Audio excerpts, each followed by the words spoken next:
Et bienvenue pour cette 5e vidéo, tracer le patron de la manche de base.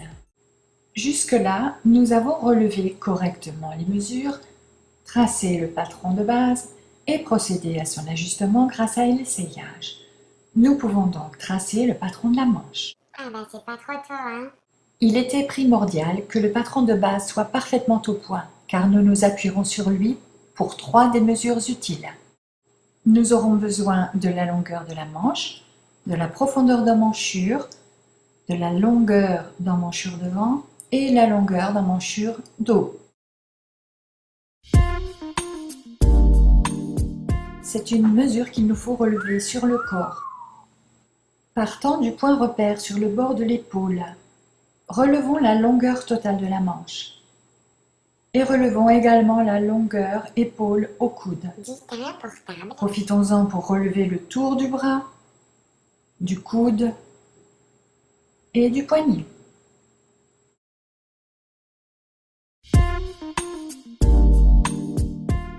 La profondeur d'emmanchure se mesure sur le patron de base.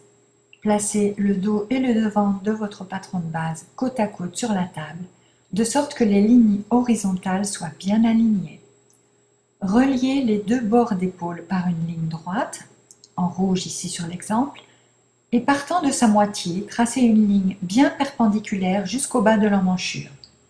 Mesurez cette ligne verte, c'est la profondeur d'emmanchure.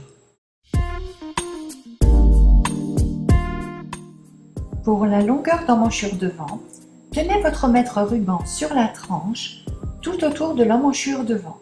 Notez cette mesure. Et procédez de la même manière pour la longueur d'emmanchure dos.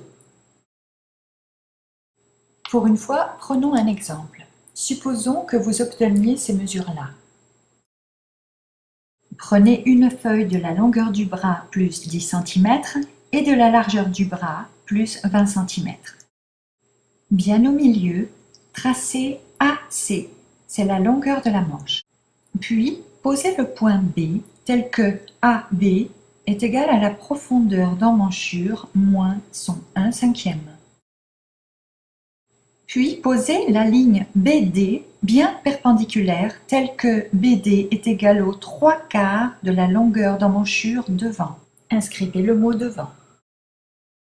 Tracez ensuite la ligne BE qui est le 3/4 de la longueur d'emmanchure dos. Inscrivez le mot dos. Partant de A, tracez les obliques AD et AE. À présent, posons le point A' qui est à la moitié de AB. Ça va? Tu suis, Zouzou? Tu rigoles? Facile, hein, pour qui tu me prends? Non mais sans blague. À partir de A', tracez des angles à 45 degrés. Et ben voilà, t'as pas dit le matériel. Et le rapporteur, il faut vraiment que je fasse tout ici. Ah là là là là là. Effectivement, un rapporteur serait bien utile. Désolée. Et à partir de B, tracez des angles à 45 degrés. Placez le point V1 sur le devant et au milieu de D et V1, placez V2. Tracez ensuite la ligne BV2. Et le point Z1 sur le dos et au milieu de EZ1, placez Z2 et tracez la ligne BZ2. Plaçons ensuite les mesures pour l'arrondi, sachant que ce sont des mesures fixes. Ce point est à 8 mm à l'intérieur de la ligne jaune. Et celui-là à 1 cm à l'extérieur de la ligne jaune. Celui-ci est à 2 cm et celui-là à 1 cm 8. Là à 1 cm 5 et enfin le dernier sur la ligne jaune. Voici où nous en sommes avec tous nos points. Fais voir le perroquet, Zouzou. D'accord.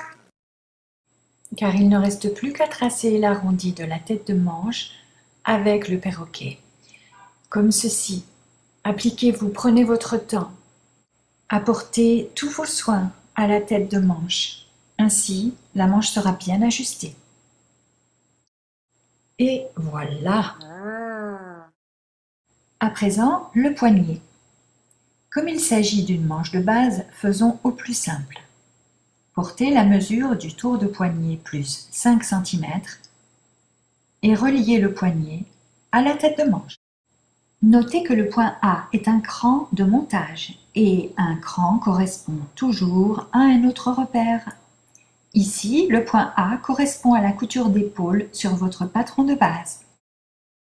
Et bien voilà, la manche est terminée. Bravo! Et n'oubliez pas de vous abonner, hein.